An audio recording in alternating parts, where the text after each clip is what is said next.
This debate today, it's about who gets to be an American.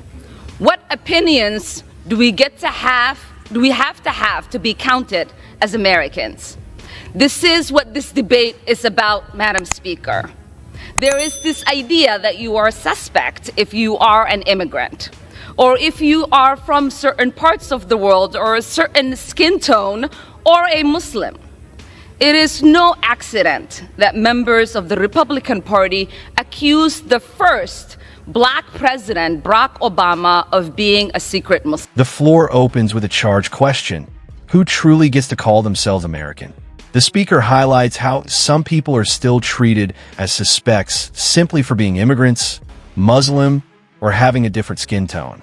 She recalls the accusations against Barack Obama as proof that prejudice still lingers in political halls. The tone is firm but emotional, setting the stage for a larger moral debate. It's not just about policy, it's about identity, belonging, and who gets to define patriotism in modern America.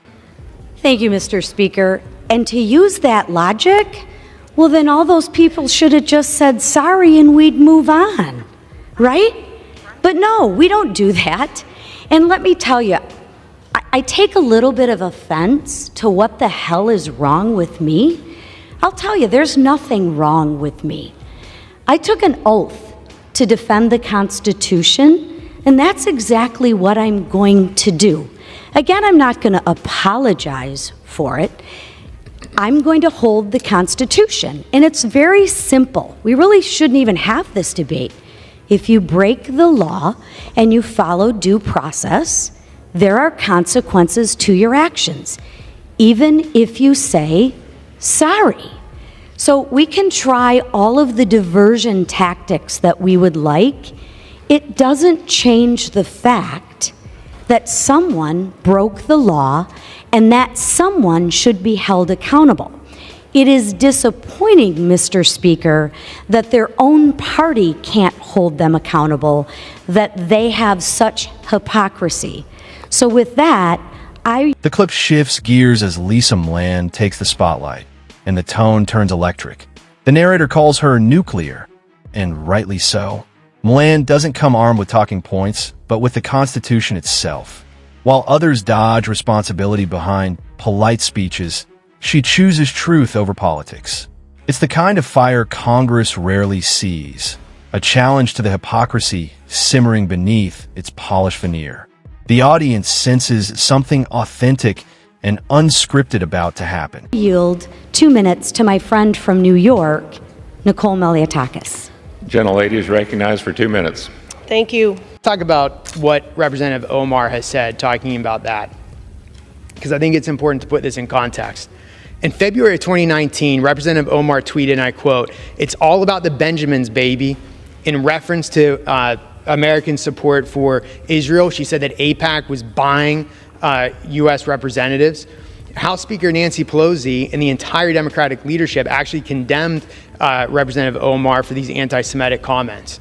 Then, again, just to show this is a pattern, this isn't some one-off incident, February 27, 2019, she doubled down on her stance at a forum in Washington, D.C. when she said, and I quote, "I want to talk about the political influence in this country that says it's okay for people to push for allegiance to a foreign country," end quote. Clearly, she's going back to the trope that Jewish Americans have a dual loyalty between the United States and Israel. That offended Chairman Eliot Engel, who at the time was the Democratic chairman of the Foreign Affairs Committee, and he said, and I quote, "It's unacceptable and deeply offensive to call into question the loyalty of fellow American citizens because of their political views, including support for the U.S.-Israeli relationship. We all take the same oath. Worse, Representative Omar's comments leveled that charge by invoking a vile anti-Semitic slur," end quote. Again, that's not me saying that. That's a former Democratic chair of the House Foreign Affairs Committee. Further, in March 2019, Representative Omar trivialized the terrorist attacks of September 11th that killed just about 3,000 U.S. citizens by describing it as, and I quote, "some people did something." Her words.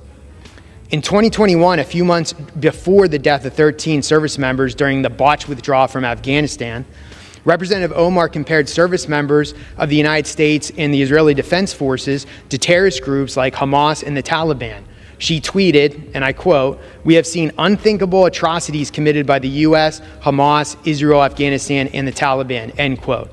To think that a representative here in this body would equate the Israeli Defense Force and the American service members to Hamas and the Taliban speaks. McClain begins with conviction, saying she won't apologize for defending the Constitution. Her voice carries frustration and clarity, two things Washington often lacks. She dismantles the idea that saying sorry erases wrongdoing, emphasizing due process and consequences. Every sentence lands like a gavel strike. Calm, lawful, final. She's not grandstanding. She's reminding Congress of its oath. In a chamber often fueled by spin, McClain's words feel like the return of moral gravity. Volumes, it's unacceptable. That person should not be on the Foreign Affairs Committee. Representative Omar's Democratic colleagues sent a statement asking her to clarify those remarks because it was offensive and misguided. Again, the words of my colleagues across the aisle about Representative Ilhan Omar's words, and she refused to apologize. In May of 2021, Representative Omar accused Israel of committing war crimes following days of conflict between Israel and Hamas, where Hamas was launching rockets into Israel that saw thousands of missiles fired indiscriminately at Jerusalem and Tel Aviv, killing civilians. And she described Israel's defensive posture as war crimes, saying nothing about the terrorist attacks of Hamas. So spare me the false outrage over her comments. She has proven time and time again that she should not be on the Foreign Affairs Committee. But I'd like to yield 5 minutes to my good friend from the state of Florida, Representative Maria Salazar. The floor shifts to Representative Nicole Malliotakis, who lays out a detailed record of Ilhan Omar's controversial remarks, from anti-Semitic tropes to comparisons between U.S. soldiers and terrorist groups. Each quote is methodically cited, not shouted. The point is clear. This isn't a partisan attack. It's a question of accountability. Malliotakis drives home the irony that even Democrats once condemned Omar's words. The timeline of offenses builds a case that's hard to ignore, and it underscores the moral double standards infecting Washington. The narration cuts back to McClain's fiery response. Her frustration is the voice of ordinary Americans tired of excuses. Sorry isn't justice, she insists. It's a political escape hatch. She reminds Congress that the Constitution isn't a prop, but a promise. Her logic is piercing. Laws apply to everyone, not selectively by party. She points to how real people face real consequences while politicians face interviews and applause. In that moment, McClain becomes the conscience of the chamber, cutting through partisanship with truth that even her critics can't dismiss. This final act transforms from a floor debate into a declaration of principle. McClain's words ripple through the chamber as she calls out the political hypocrisy that's turned sorry into currency. She stands grounded in her oath, reminding every member and every viewer that defending the Constitution is not optional. The narrator highlights her record, strong on law enforcement, veterans, and freedom, proving she doesn't just talk tough, she lives it. The story becomes bigger than politics. It's a warning about the erosion of integrity in government. Then, the commentary broadens its scope. With Congress's approval ratings sinking to single digits, McClain's message cuts through the cynicism like a clean blade. Her stance reminds America that accountability is not partisan, it's patriotic. When she says, "You break the law, you face the music," it's not rhetoric, it's a return to moral order.